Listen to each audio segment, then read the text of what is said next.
number of restitutions, amount that is restituted, which is taken away from the wrongdoer and given to banks or institutions like that, during their time was nil.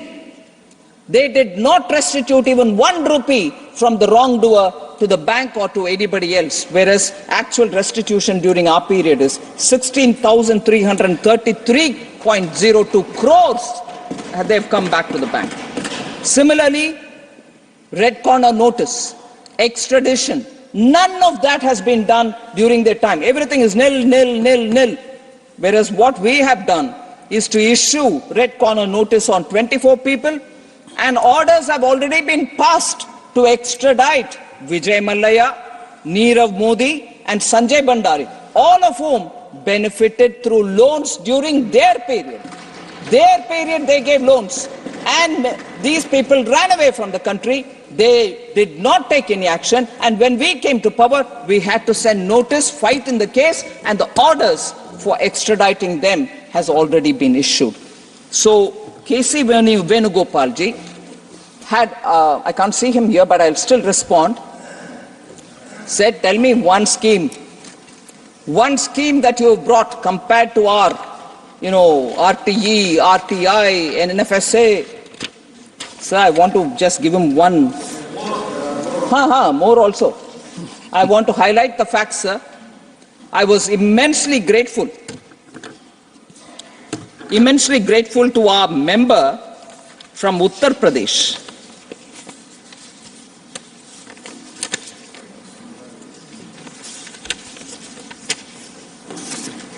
I'm immensely grateful to our member from Uttar Pradesh, Vrajlalji.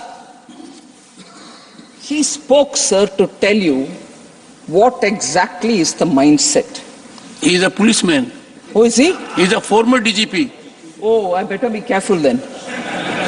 But still, he spoke total truth. I'm not... No, what I meant was DGPs have expertise on account of their training to know the mindset. Sir, he actually nailed the point so effectively. If we start looking at governance only from the point of view of entitlement and not empowerment, you can always quote saying right to food, right to education. It's all right. You did it very well. I appreciate that. But how many who have bought? Again, tell me in the name of right to something, right to something. Vrajlalji actually highlighted where that empowerment should have happened, and it has happened under Modi. It has not happened earlier. What are they? For example, he recited from 1947 how a Dalit leader went to the then Pakistan, and then Pakistan, meaning the East and West Pakistan, was made law minister, came back and realized this whole farce of, Dalits don't get empowered can be dispelled, and to dispel it, you need a leader like Prime Minister Modi. 47 till today, that approach of empowering Dalits has not happened. Empowering tribals hadn't happened. I'm giving that example based on also what Vrajlalji highlighted. Dalit, tribal, 5 of the sacred sites of Dr. Ambedkar have been bought and established and flourishing under Prime Minister Modi's time. They could contribute to Dr. B.R. Ambedkar only in one way. They feared people who would overshadow the first family, whether it is Dr. B.R. Ambedkar or farmer leader Charan Singh ji or Shama Prasad Mukherjee ji. They make sure that such leaders, Karpuri Thakur ji, they make sure that leaders who they perceive as being a threat to the first family, they undermine.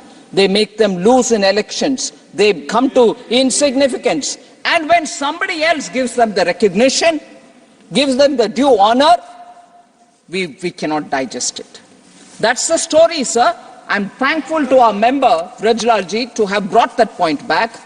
Tribal leader today, a woman leader from Orissa, is occupying the highest position as President of India.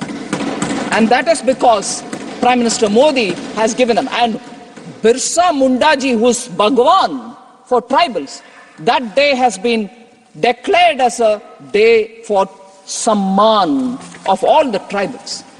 Why couldn't they do it during the time? No, they were believing only to keep them as vote banks. I'm giving you a few crumbs, you remain there, but give me vote. That's the story. Prime Minister Modi doesn't believe in that. He believes in empowering them, honoring them. And that is the similar treatment and recognition which was given to the Sahibzades, the two young children of the Guru who gave their lives to protect this country. So the approach is empower people, don't keep them under your thumb because you want their votes by throwing some few crumbs. No, that is the approach with which we've gone, and therefore asking us, tell me what that one signature project that you've got. We brought right to education, right to farmers and everything else. But even when doing that, the so-called Right to Food Act, even when doing that, they do one thing here.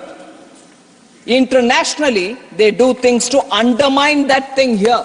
If you're giving us right to food, how did you go to Bali in 2013 and give away the right for doing MSP-based procurement from farmers, keeping a buffer stock, releasing that through PDS? You gave it all away.